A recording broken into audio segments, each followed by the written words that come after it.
Assalamu alaikum. Assalamu alaikum, everybody. Welcome to the webinar. Just waiting for a couple more people to join, inshallah. One more minute. We'll kick off at 10:05. Inshallah. Can everybody hear and see me? If you could just put a message in the chat so we can know that it's all working. Should be able to see our screen as well. Perfect. Alhamdulillah. This is going to be an interactive webinar, so do put your messages and you can use the Q&A box, and we'll try and go through them as we go along as well, so we can answer the questions live as we can, inshallah, and see what questions you have, inshallah. Alhamdulillah. Bismillah, alhamdulillah, salatu wassalam ala rasulillah, sallallahu alayhi wa sallam.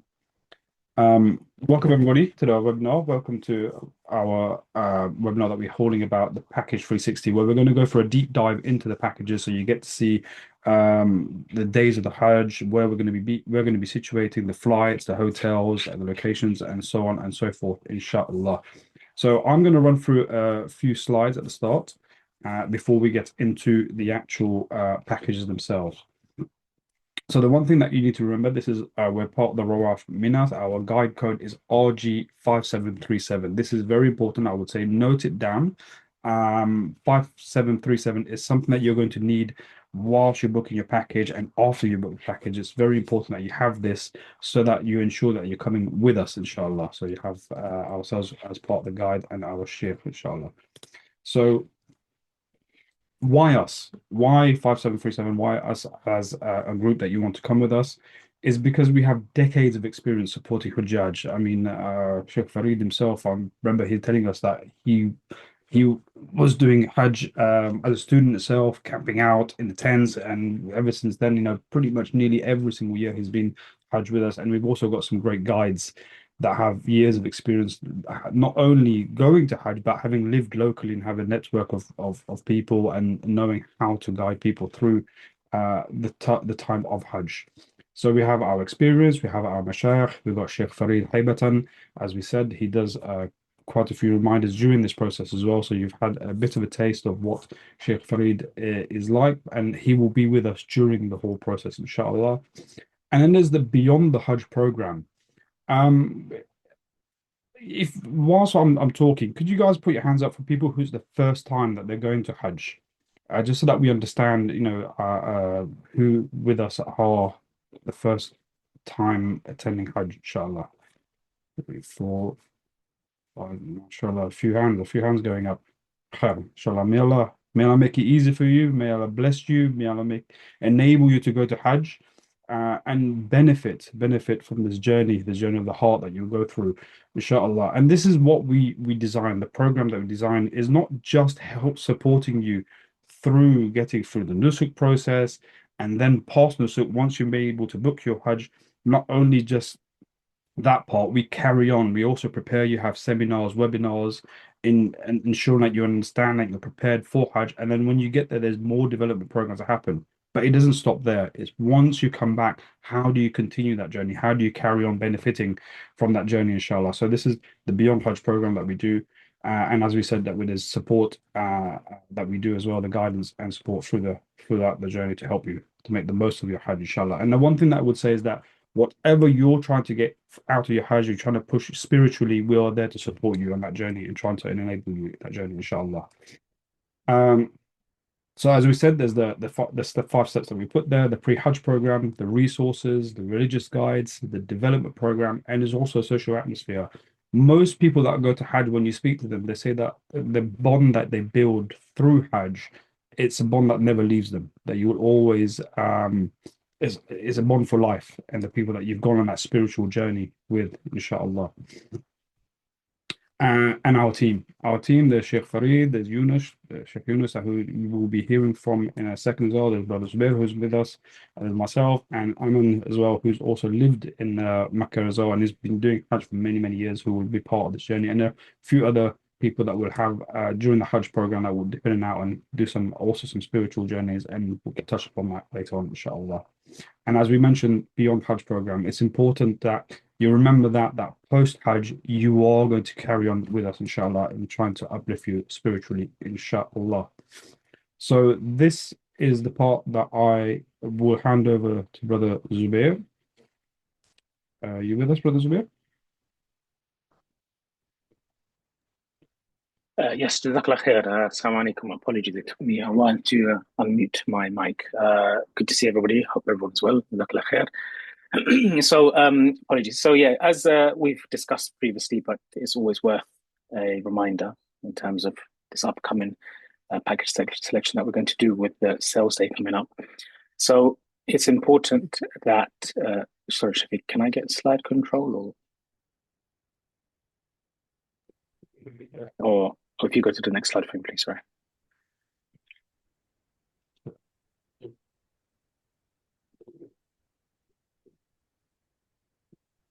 Yes, so an overview of our supported packages before I pass on to Brother Yunus to go into the packages in detail, inshallah.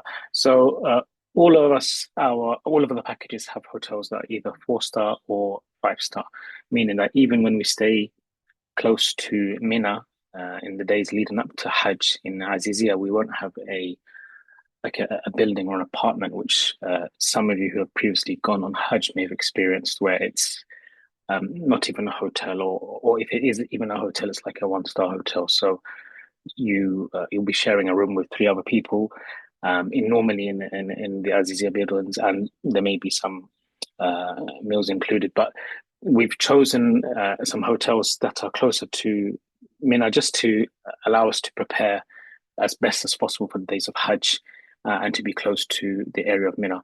All of the packages are half board, and we plan to take the Haramain railway between Makkah and Medina, inshallah ta'ala. And all of the tents have got AC, air conditioning, and there'll be a full board buffet at Mina and Arafah. So in the days leading up to Arafah, we'll be staying in Mina, and the day of Arafah itself, we shouldn't have to worry about any sort of food or catering. The point is to focus on ibadah as much as possible, inshallah. Brother Yunus, are you with us? Yes. I can stand. So I think you should have slide control. If not, we should give it to you.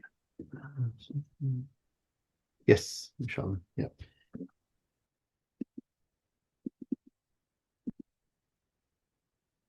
Okay, so when we're considering packages, there's a number of key elements that that we need to look at. The first is, are you going for a shifting package or an unshifting package? I know a lot of people have questions regarding that. We get a lot of questions regarding that, so we'll tackle that a bit. Also, which Mina camp should I go to? Should I go to Majra al-Qabsh, or should I go to Mu'aysim? What choices do I have? Which packages have choices, which packages don't have choices? And also the third one, and probably I would say the most important one, is what support and guidance am I going to get throughout the package, throughout the Hajj experience, basically.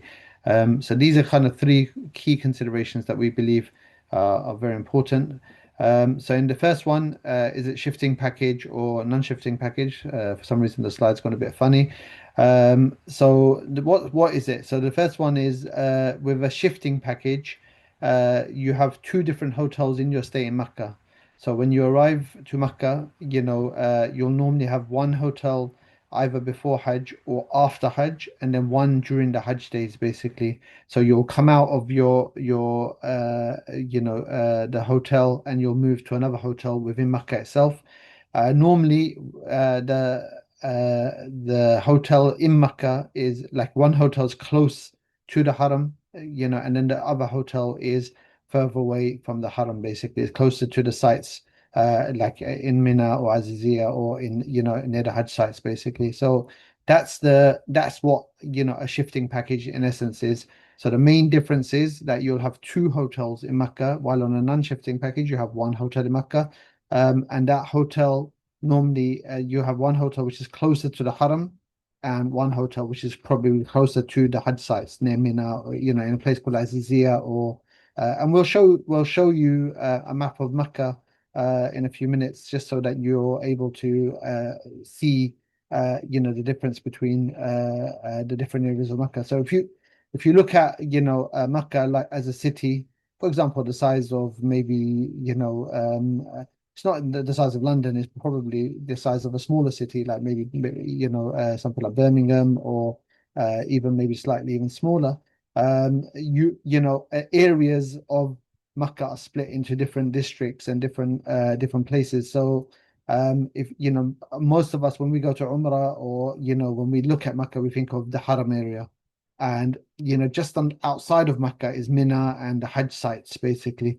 So what happens is, with the shifting package, you'll have one hotel which is very close to the Haram area, and then you'll have one hotel which is further away, normally near the Hajj sites, or closer to the Hajj sites, not near the Hajj sites, but closer to the Hajj sites, basically. The advantage of it are obviously you are close to the sites, key sites at the time of being in them sites. So during the Hajj days, you're normally closer to the Hajj site. Your hotel is closer to the Hajj sites. Normally the prices of the shifting packages are lower than the prices of the non-shifting packages. And in terms of group bonding,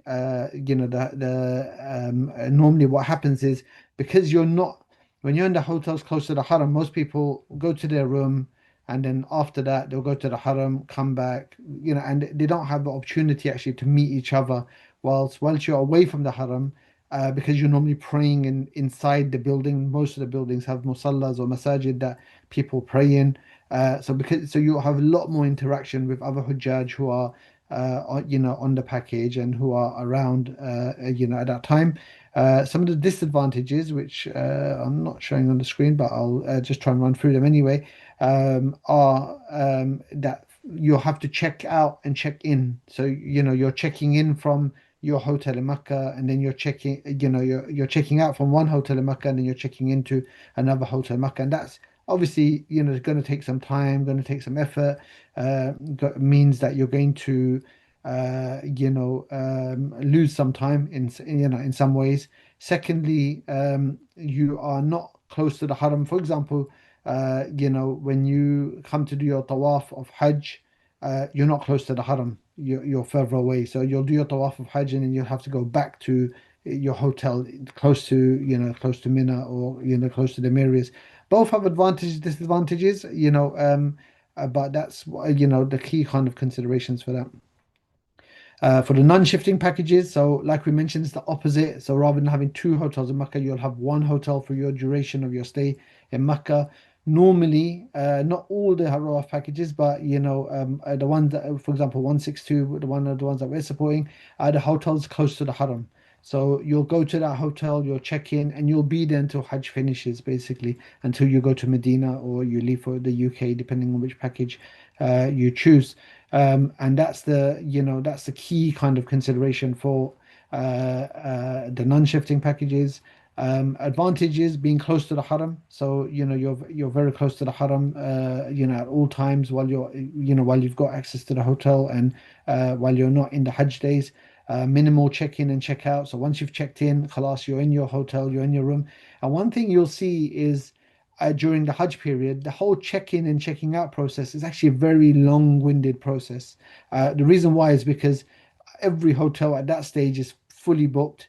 And as you can imagine, what hotels have to do is, if you've got a group checking out on a day, they've got to get them rooms emptied out. Once them rooms are emptied out, they've got to get them rooms cleaned, and then get the next group of people into them rooms. So hotels, around the world, like, so for example, if you have, the World Cup, for example, going to be in America, this year, whenever hotels are experiencing unprecedented kind of traffic, let's call it, they're not made for that service. As you can imagine, they don't, they don't build their service around that peak level of service. They would build it around maybe an intermediate kind of level of service. So therefore, that whole check-in and check-out process is a very long-winded process. normally, they'll push you to check out very early and they won't let you check in until very late because they just haven't got the staff to get the rooms ready in time and, to get you into your rooms, as soon as possible, basically. Or it is as soon as possible, but in what would they would normally do in a reasonable time. We've lost our slides. Oh, they're back again. In terms of the non-shifting package, the disadvantages is sorry, I go back to let me go to the next slide.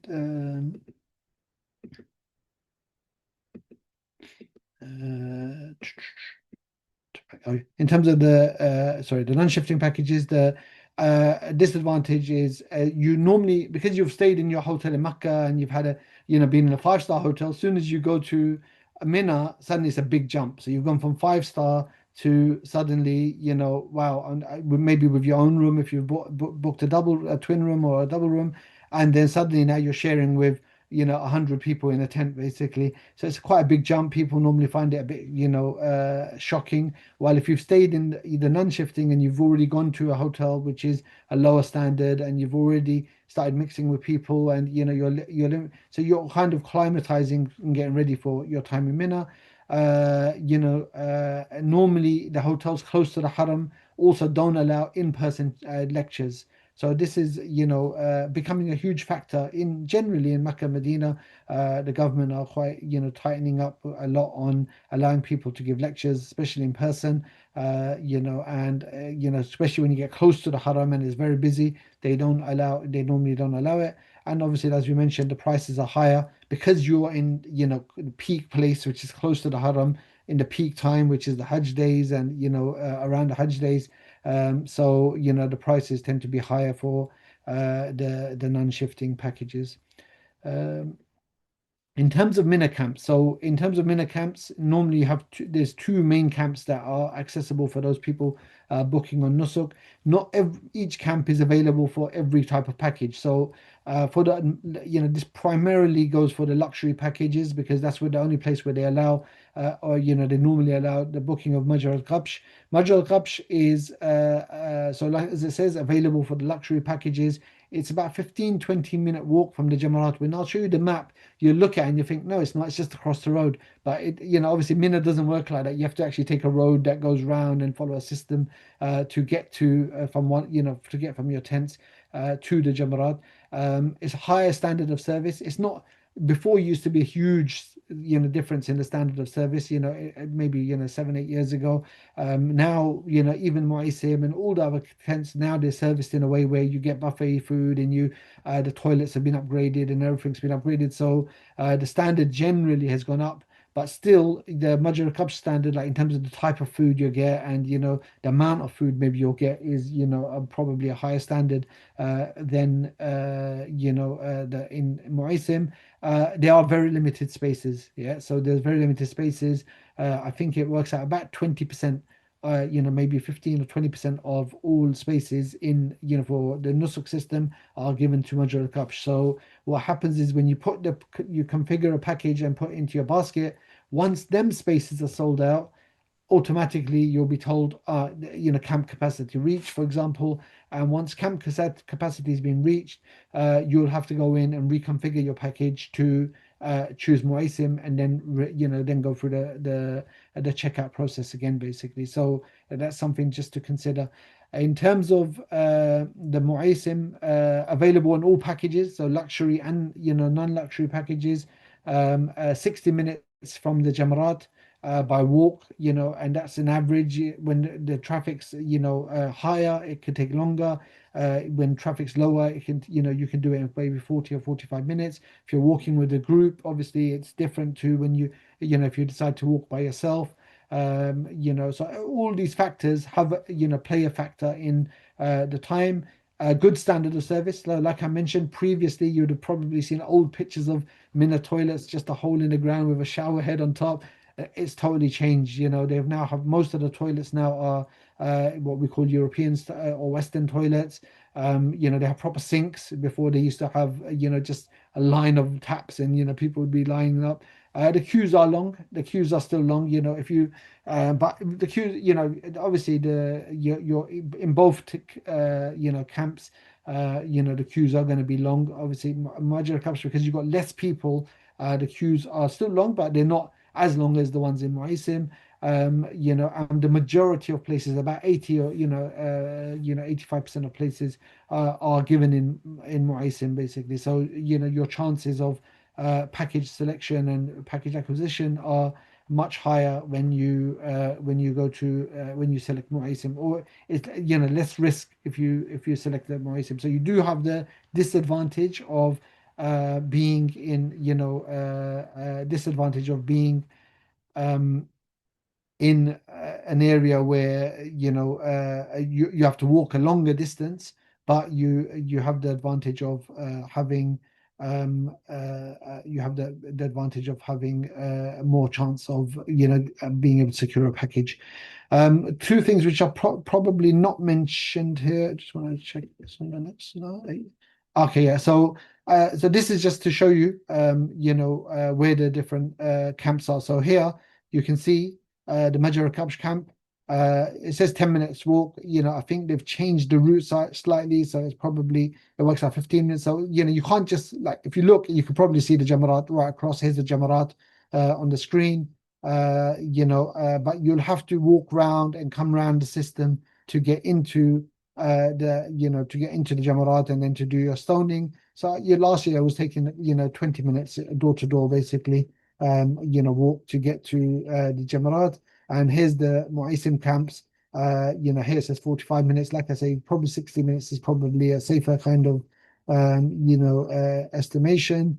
And here again, you'll walk through. They've got tunnels and they've got a route.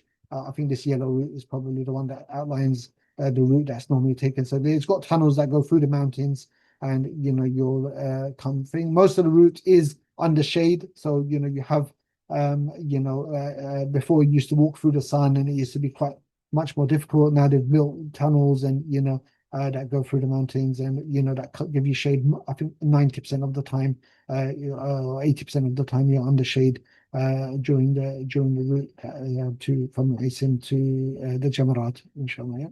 And remember, these walks are each way. So this is 20 minutes to the Jamarat, 20 minutes back, and this is 60 minutes, I would say, to the Jamarat and 60 minutes back. In terms of the number of times you'll have to do this, so you'll do it on what's Yom Eid for the rest of the world, so the first day, and then you'll do it for at least 2 more days, and with the option to do it for the third day. If you stay in Mina for the extra third day, and we'll speak about that after the booking phase, of the different options that you have. If you stay for the extra day, so which is an optional day, then you'll do it for 3 days after, so in total you'll do it for 4 days. But if you are not planning to stay for the extra day, then you'll do it in total for 3 days, basically. So that's just for you to understand how long, how many times do I have to do this.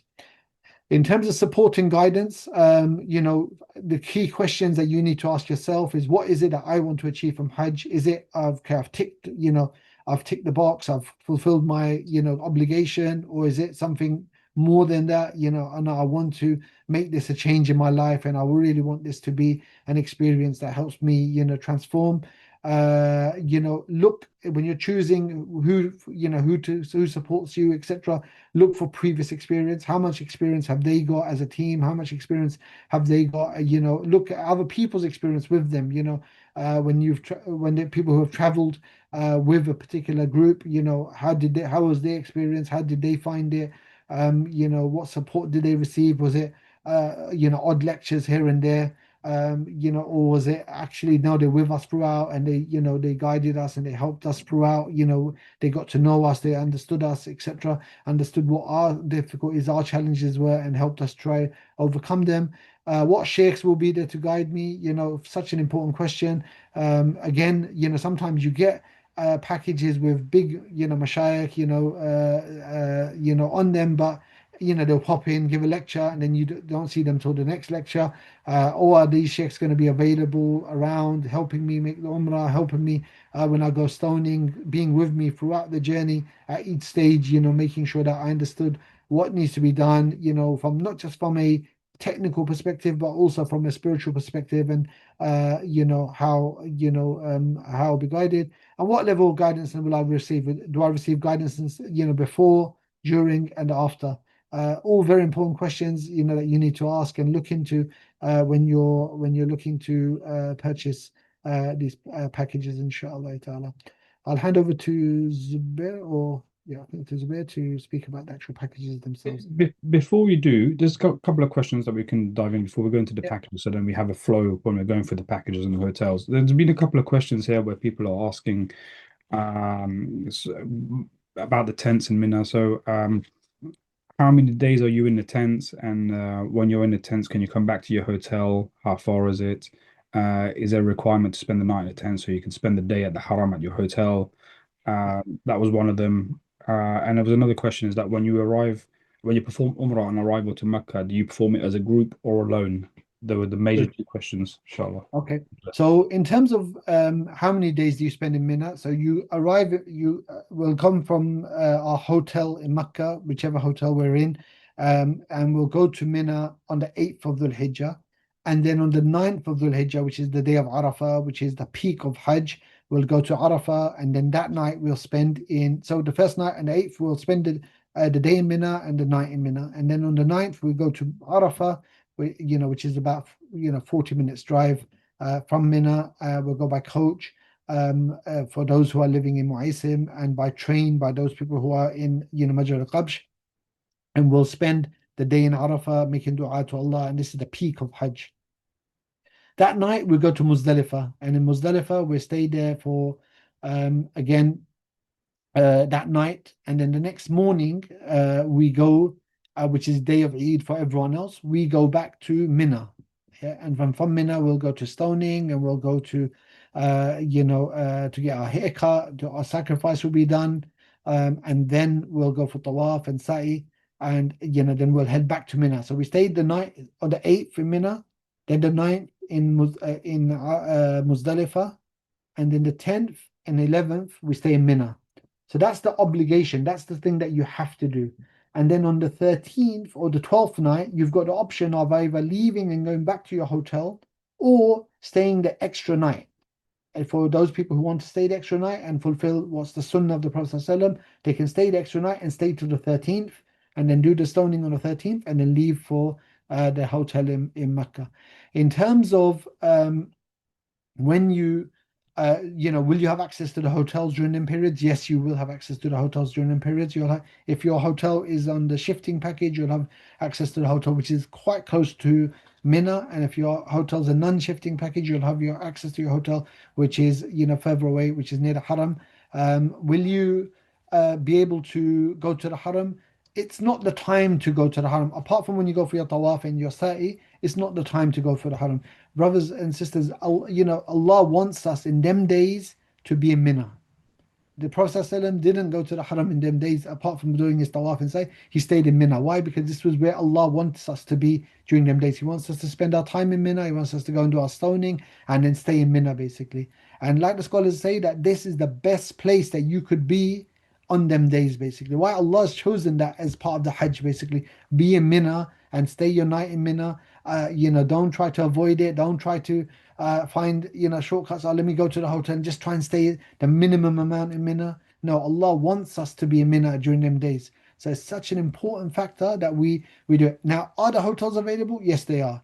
Can I get access to my room? Can I go? And normally we say to people, once we go for stoning, go to your room, shower, use the shower facilities, use the the washroom facilities, because people do still find it a bit difficult to use in Mina. No problem. And then we head back to Mina and try to maximize the amount of time that we spend in Mina. Reason why is because that's where Allah wants us to be, and Allah wants us to we want to get the most reward from our Hajj. We want to fulfill the Hajj in the way the Prophet ﷺ fulfilled it. So we spend our maximum time that we can in Mina during them days, inshallah ta'ala. What was the other question, Shafiq? Sorry. Was there anything I missed? When performing Umrah upon arrival, Yeah. do we perform this as a group or alone? Yeah, so normally what we obviously we'll go through the Umrah process, and a number of times, and we'll make sure everyone's comfortable, understanding the process, and then we'll give people the option. So those people who want to do it as a group will have one or two of the guides. They'll come and they'll say, look, we're going, we'll take you along, on the but as you can imagine, the Haram is full to the brim at that time. So it's difficult to do it as a whole group and make sure everyone's there and no one's got lost. But what we'll normally say to people is, look, we'll come with the group. We'll go through it enough with you so you understand what it is, what we're doing, etc. And we'll give you enough guidance and support, to make sure that you're able to do it, but on your own if you want to. Also, you see, Umrah is again is a deeply personal thing, spiritual thing. Some people might want to actually cut when they arrive in Makkah, they're feeling very tired. Now I'll rest and then I'll go later on when I'm fresh and I'm ready to make long dua and make sure. Some people might say, oh, we want to do it straight away. I'm feeling good to do it now. I've got the energy. I'm feeling excited of being in Makkah, being ready to do it. So we'll give it time. But what we always say, and the scholars will advise after, the booking process is look for a time that allows you to maximize your umrah. So if that means going with a group, go with a group. If that means not going by myself, so I can make longer dua, I can make a more personal, intimate, dua, then do it at that time, basically. So, but all options are, available, and we'll guide you through that after the booking process, inshallah. Jazakallah khairan. So we are ready to go through the packages. Bismillah. That was good. Yes, apologies. Okay, so just a run through the packages that we have. This is the non-shifting package, which is the 13-day package, and we'll begin in Makkah. So we will spend about 4 days in the Tilal Hotel in Makkah before going to the days of Hajj in Mina. And this is the non-shifting package, which means that your hotel room will still be there technically at the Tilal during the days of Hajj. And then we'll go back to the Tilal Hotel after the days of Hajj for a day, and then we'll go to Medina for the end of the journey for about 3 nights, inshallah, at the Maysan Al Harithiyah Hotel in Medina. So it's a 13-day package. It's from 21st of May until the 3rd of June. So that's probably, let's say, 2 working weeks, I think, for those that are working, or possibly slightly less if I double check my dates. 21st of May. Yeah, so you're looking at roughly just under 2 working weeks for those that are limited in time off. And it is going to Makkah first, and the flights are Saudia flights. The price excluding flights is about 6,650. And as a rough ballpark with flights, you're looking at around 8,900. But see, this depends on flight prices fluctuating and so on. Brothers and sisters, if you have any questions on the packages, please feel free to use the Q&A box, and we can answer them, inshallah. The second package is the Rawaf 403 package, which is a 19-day package. This one goes to Medina first, for those that prefer to go to Medina first. So we spend about 3 nights in Medina, inshallah. And thereafter, we will go to the Ibis Hotel So the Tilal. Tilal Hotel first in close to the Haram. Spend about 3-4 days near the Haram, where you can do more ibadah and more preparation for Hajj. Thereafter, we'll go to the Ibis Hotel just before the days of Hajj. Again, very close to the Mina camps, as Brother Yunus showed us, and we'll then go straight to the Mina camps. Again, your Ibis Hotel in Makkah will still be there during the days of Hajj, should you need to access it. And then after the days of Hajj, we'll then go back to the Ibis Hotel, spend a few more days there before returning directly to the UK. And this is the 19-day package from the 14th of May to the 2nd of June, and the flights are via Emirates. The rough pricing guide for this is £5,000 excluding flights, and with flights, we're looking at around £7,000. Now, the prices there are for the quad bookings. So if you are on the Nusuk system, you can then, if you do need the triple or the double bookings, then the prices will then update, and you can see the updated prices depending on the package that you want to take. There are other Rawaf packages, around 16 packages in total through Rawaf. Mashallah, we've spoken a lot about Rawaf Mina. They've been around for many years, service in the Hujjaj about 50 years, mashallah, tabarakallah. So definitely a organization to consider when choosing your Hajj package. They have various prices, ranges, hotels. So do look at what suits you best. If the two that we have presented are, for whatever reason, not suitable due to number of days or pricing, whatever it may be, alhamdulillah, the good thing about this year is that they've allowed the flexibility that you can still choose another Rawaf Mina package and still request our guidance during the days of Hajj, which are, of course, the most important days. So if you did choose another Rawaf Mina package, but you still wanted Chef Farid and ourselves with you during the days of Hajj, then you can request it just by putting in the guidance code, and then you will be with us in the tents in Mina and with us when we go to Arafah, stay the night Muzdalifah, etc., etc. And we hope that you can be with us one way or another, inshallah. I'll just pass it back on to Brother Yunus for sales there, inshallah. Yeah, let me just show the interactive map so that we can just see where the hotels are. So can while you're loading that up, Yeah, I got a couple of questions about logistics. Traveling from Medina, how do we get from Medina to Mecca? And also about um, if someone's on a shifting package, how do they get to the Haram for prayers? excellent. So in terms of with all of our packages, like we mentioned, that between the main cities, they will be done. The bookings will be done via the Haramain railway. So this means that between Makkah and Medina, when we're traveling between them, Rawaf will book the Haramain railway and provide that. They did give us a caveat that look, last year, all the Hujjaj were given the Haramain Railway, but Haramain Railway still haven't issued their timetable for the Hajj period, basically. So they said, look, there's a very very small chance that they don't have the right trains that we need for our travel. So in that case, they'll revert back to coaches. But the norm is by train. And like I mentioned last year, all the Hujjaj traveling between cities did travel by train, inshallah. What was the second question? Sorry, yes. The second question is if we're on the shifting package, Yep. then how do we get to the Haram? Okay, good. So as you'll see, if you as you'll see on the timeline, what happens is on the shifting package, you go to Medina first, spend a few days there, then you come to Mecca and you spend some days close to the Haram. Basically, you'll do your Umrah and then your hotel's very close to the Haram, Tilal Hotel, which is the same one that the package, the non-shifting package will stay in the five-star hotel very close to the Haram. And then just before the day of Hajj, we'll head over to the Ibis Hotel in Mecca, basically. And the reason why, and from that point onwards, in reality, you won't be coming to the Haram because it's one day before Hajj, first and foremost. Secondly, what happens is them days we utilize to prepare for Hajj. So we'll have salawat in, Mecca, within where the Ibis Hotel is. In the Ibis Hotel, they've got musalla. We'll have lectures there, we'll pray there. If you do want to come to the Haram, there won't be transport available, but you can get a taxi. People were last year taking the taxi from there and making the way to the Haram and back.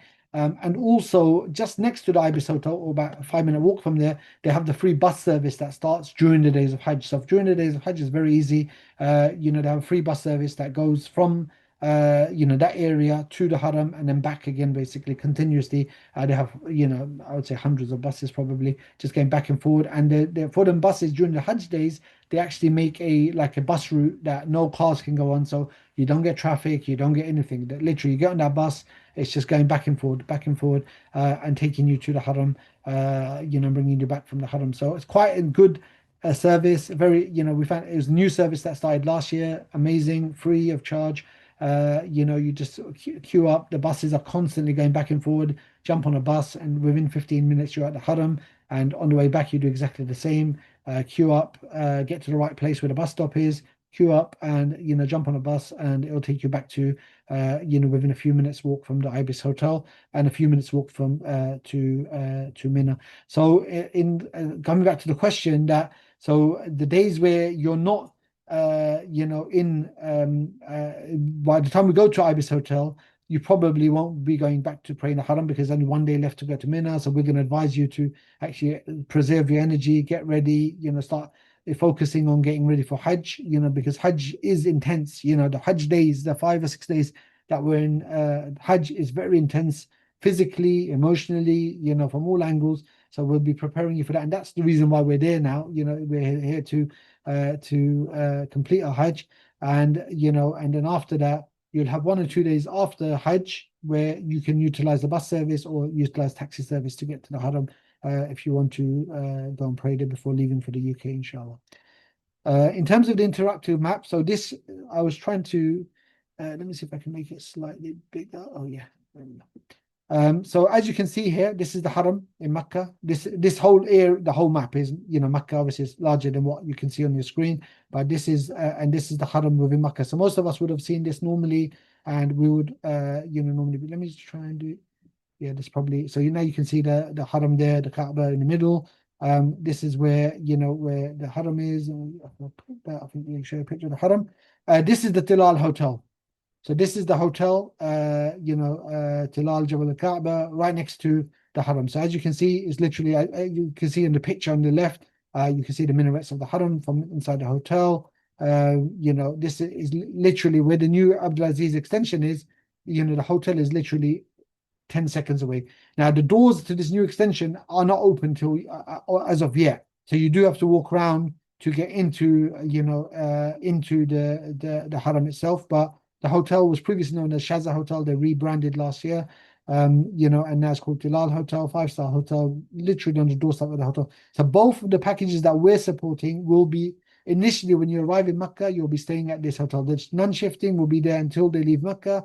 The shifting will initially be at this hotel, and then they will move to the Ibis Hotel, basically. So this is very close to the Haram. You'll be there for a number of days, and you'll have access to the Haram for your time there, and you can go for all the salawat there. Then this hotel here is the Ibis Hotel.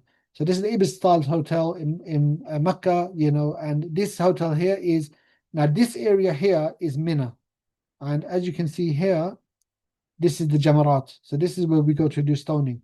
So if you look here, the distance between the Jamarat and the Ibis Hotel is very close. So literally, you'll finish the Jamarat, you'll come this way, you'll finish the Jamarat, and you'll come down, and you'll just keep walking, and within 10, 15 minutes, you're at your hotel, at the Ibis Hotel, basically.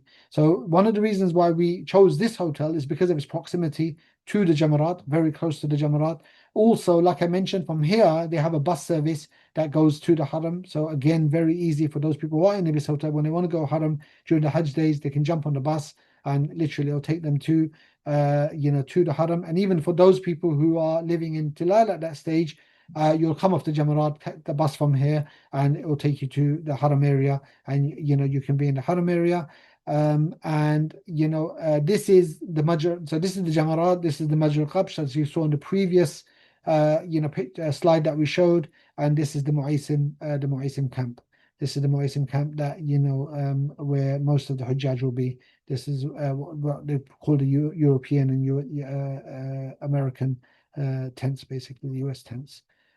So this just gives you an idea of where everything is. So you've got here your Tilal Hotel, the Haram, obviously, which is very close to the Tilal Hotel, the Tilal Hotel, which is very close to the Haram. And then you got Ibis Hotel, which is close to Jamarat. So you'll literally walk down from Jamarat and make your way to the Ibis hotels for those people on the shifting package. And that allows you to get there. Let me see if I can also show the Medina. Oh yeah, this is the Medina map. So before you go to the Medina one, yeah, sure. a couple of questions I have. Question about the Ibis Hotel. Someone's asked, does it have air conditioning and decent toilet facilities? Yes. So the it's a 3 or 4. I think it's rated as a 4-star hotel. It's probably what we would consider to be a 3-star hotel. The rooms are clean. The hotels got air conditioning. It's got a very good restaurant. Very good food. So previously, what we probably pre-COVID, etc. And look, most packages that you'll find, they actually have what we call, either one-star hotel or a building in Azizia. They don't actually have a rated hotel. The Ibis Styles Hotel is actually very good. Like, the standard is very good, nice AC, nice room service, meaning not in terms of provision of food because your meals are provided for you anyway, but in terms of cleaning, they come and clean your room. So a lot of these buildings that you get in Azia area don't have, cleaning. They don't have restaurants, or even the restaurants that they do have provide very basic food. The quality of the food, the quality of the service in the Ibis Hotel was actually very good. Nice lifts, plenty of lifts, so you can get up and down easily. You're not stressing. They've got a nice big musalla, with microphones and everything already set up. So we'll have the lectures there. We'll have, the salawat prayed there in the vicinity of the hotel. There's restaurants and there's, other facilities around, easy access to the haram. So from all angles, one of the reasons why, we chose this particular package was because of this, having this hotel available. There were other packages available which, had one-star hotels, etc. And we said, actually, that's not the best thing for the Hujjaj. I actually stayed in the Ibis Hotel last year, and had no complaints about it at all. Yeah, alhamdulillah. And if I book and Nusuk is not showing me a double room on the package, can I upgrade to a double room, or do I only have to stay to the packages that are there, or what? Good. So in terms of what Rawaf did for us last year and for the Hajjaj, what they did for the Hajjaj last year was that they said, look, book on the quad basis, and then what we'll do is we'll upgrade you, like, we'll give you the opportunity to upgrade to a double room or a triple room for those people who've got family of three and they're traveling together.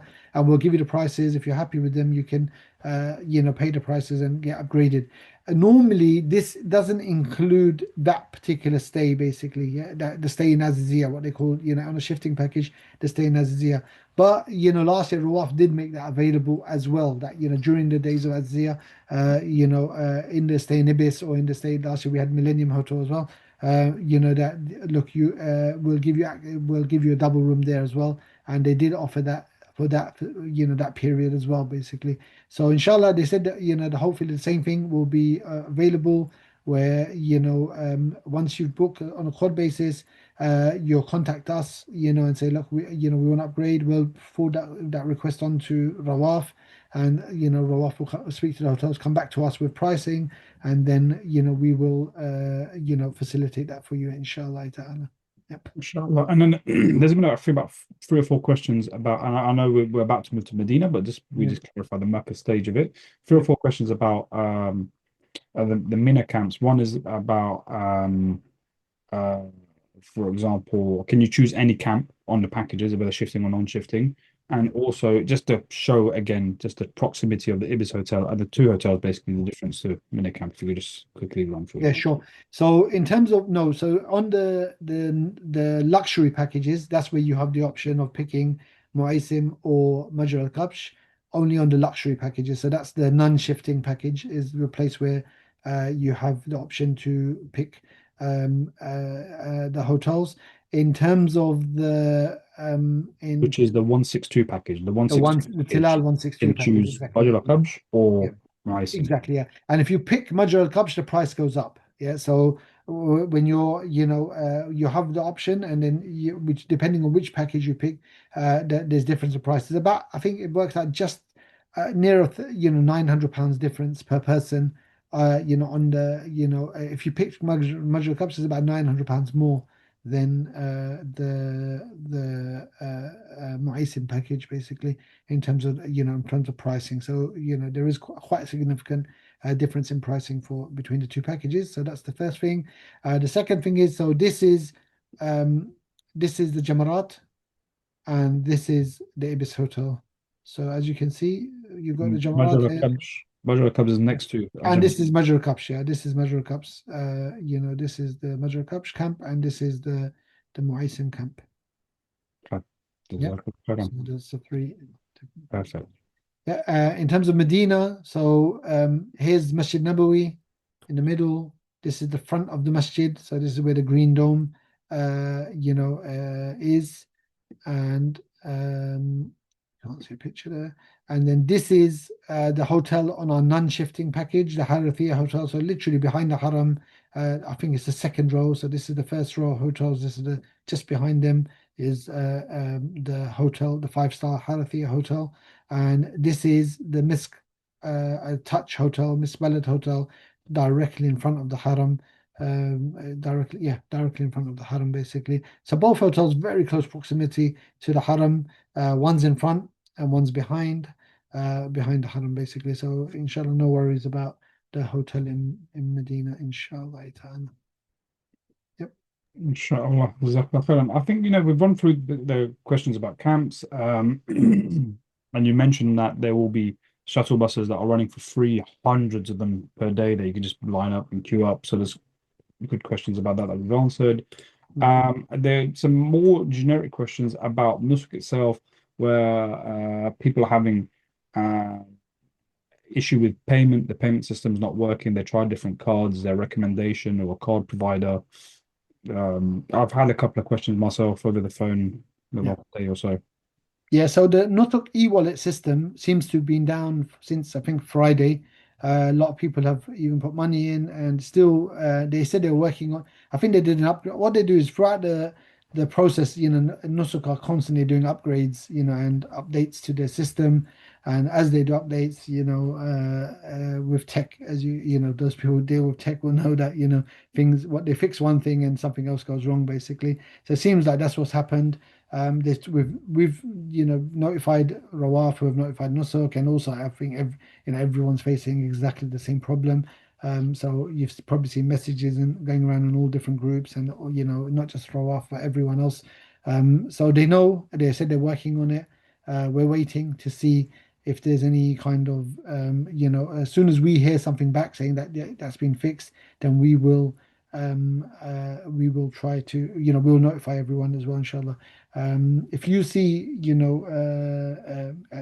yeah, that's it. I mean, that's Yeah. in terms of the Nusuk, the e-wallet system. Brother Fahim just messaged saying that he managed to top up with Monzo yesterday. So that's a bit of an Yeah. update. Yeah, it wasn't, by the way, it wasn't affecting every single person. It was a bit of a weird one where some people were saying, our money's not getting through, and then others were getting through. But I think they said that by, yesterday that they were going to fix it. We haven't heard back officially from them, but it was a Saturday, and Saturday normally we don't get official messages. So hopefully today we would have had something, and we would no, I know a few people who had topped up on Friday, and their money wasn't showing.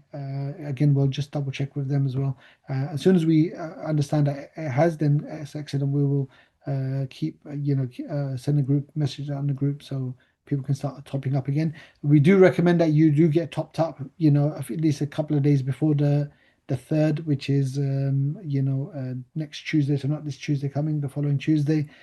So by this time next week, you want to be topped up and ready to get your package purchased, inshallah.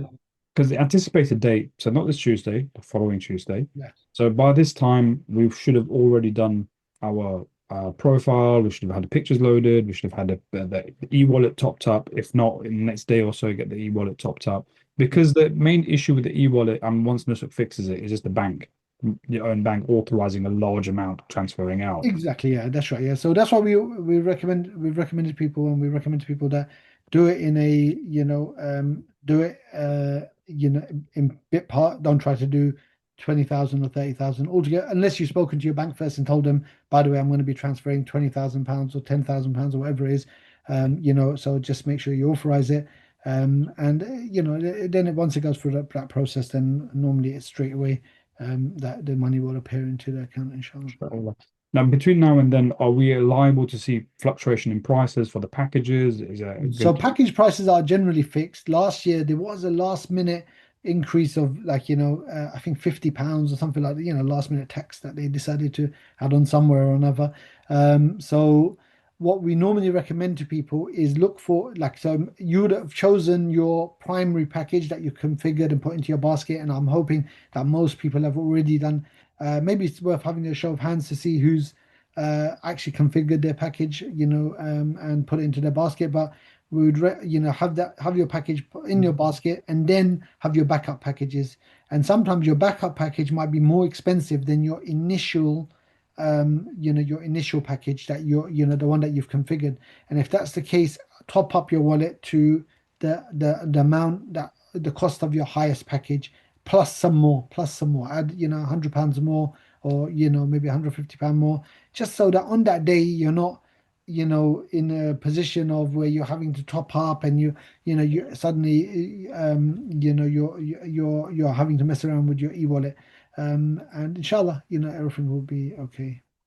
Inshallah. I'm just going to share our phone line with everybody in here. So because if you've got any issues, if you're trying to, there are any questions that you may have outside of this webinar, you can always contact us.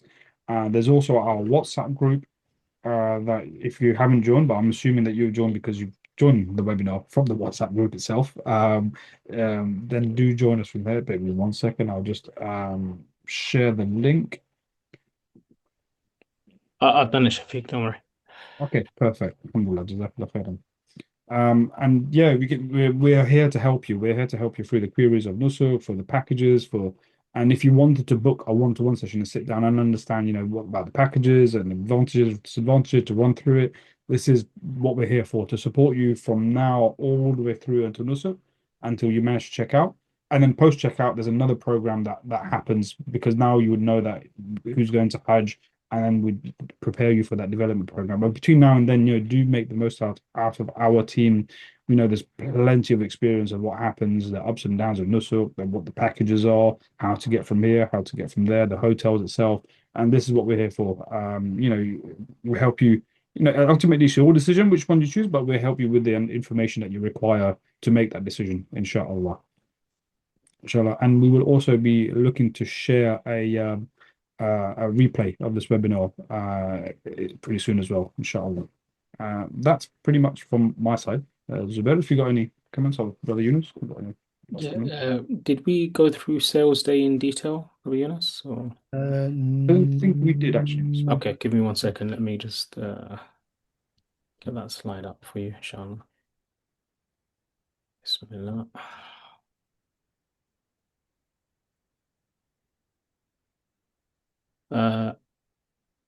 Yes, I think you have Yunus, you have control if needed. Yeah, so in terms of sales day, we've got so 3rd of February, like we mentioned, 10 a.m. That's the current time. They did last year change it a couple of days before, so don't be shocked if that does happen. Actually, they changed the time as well. I think initially it was supposed to be earlier, and then it went to late afternoon.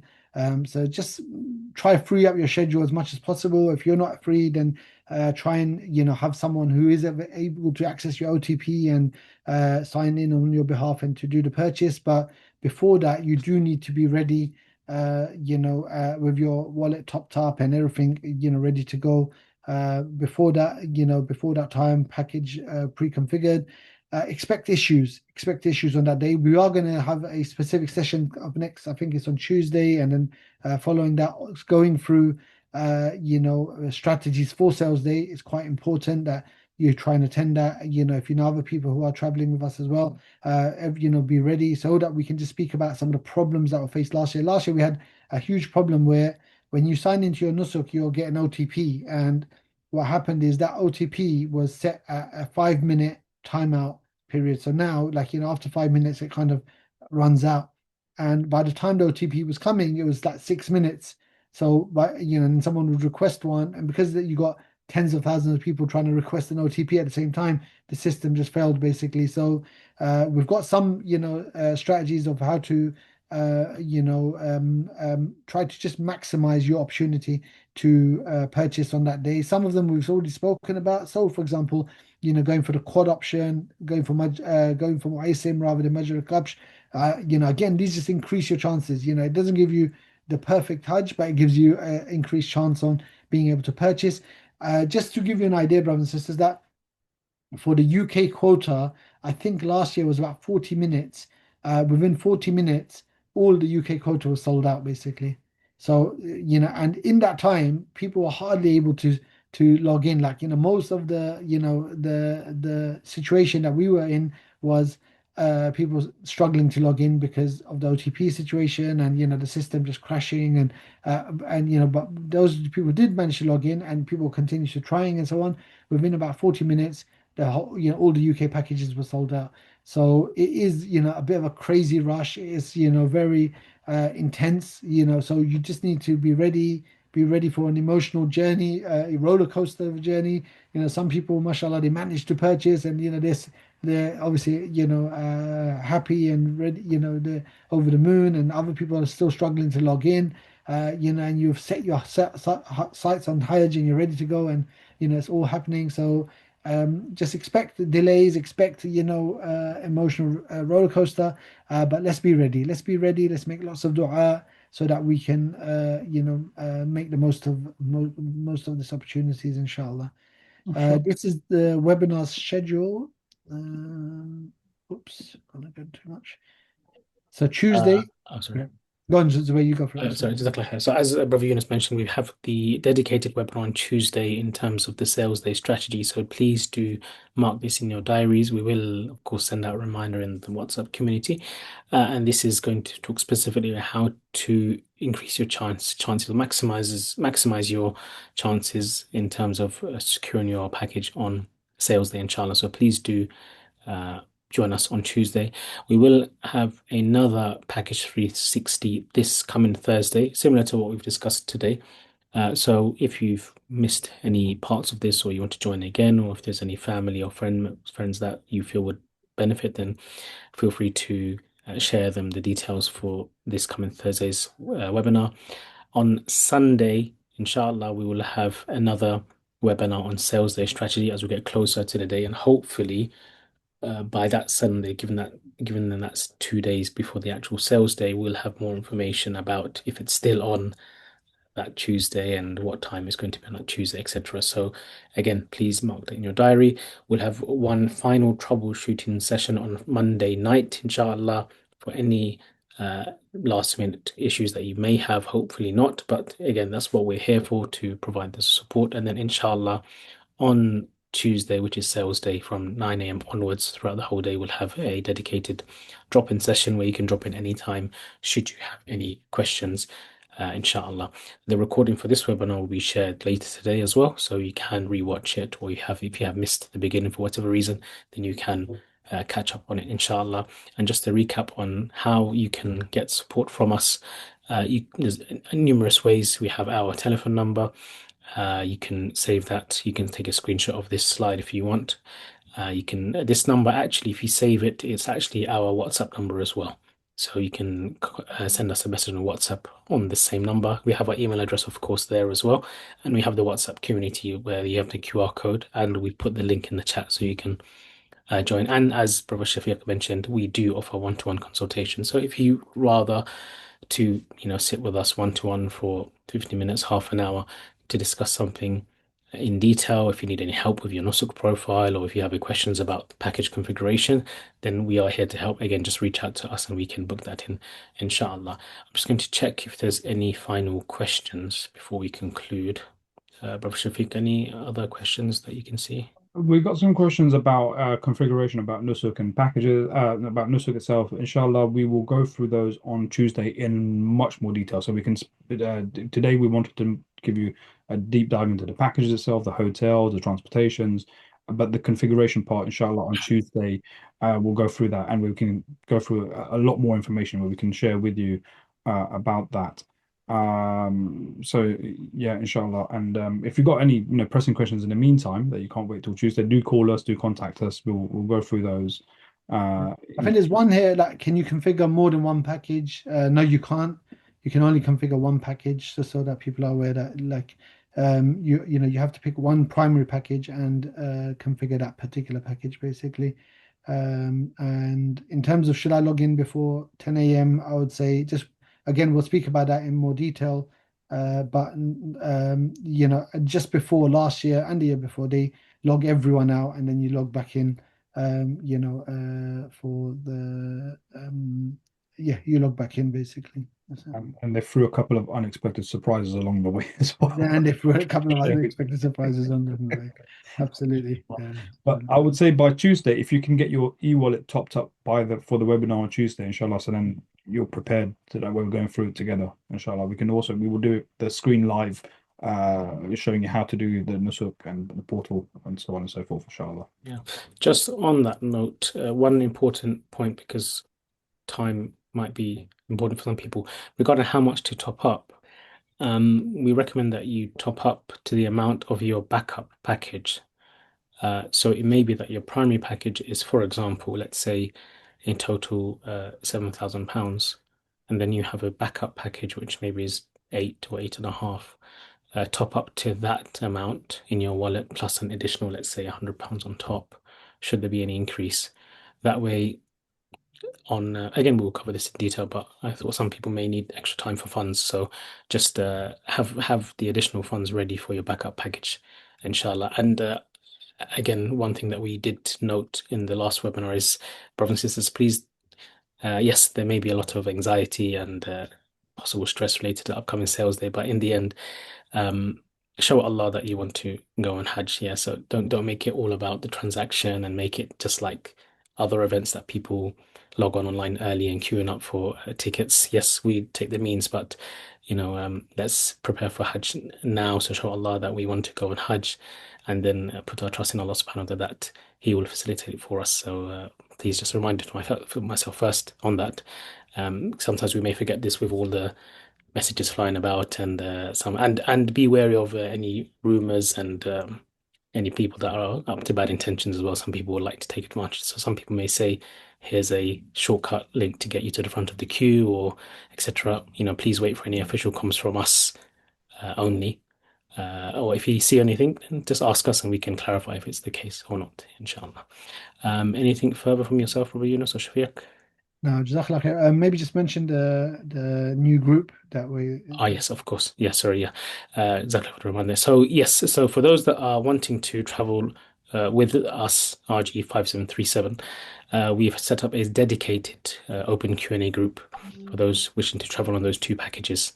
So and of course, if you cannot for any reason travel on those two packages, but if it's another Rawaf Mina package, but you still want us to be your guide, then again, you'll be added to that group. So we have just set up that group yesterday and have started admitting the confirmed travelers as in confirmed to go on those packages in that group. So please look out for that group. Again, if you have any questions, please do send us a message and we can clarify, inshallah. But that group is an open group. Sheikh Farid will also be added to that group. So we'll be using that group to answer any questions that you may have pre-sales day, and of course, obviously post-sales day in terms of preparing for Hajj and any questions that you may have, inshallah. I'm just going to check if there's any last minute questions that are pending for today.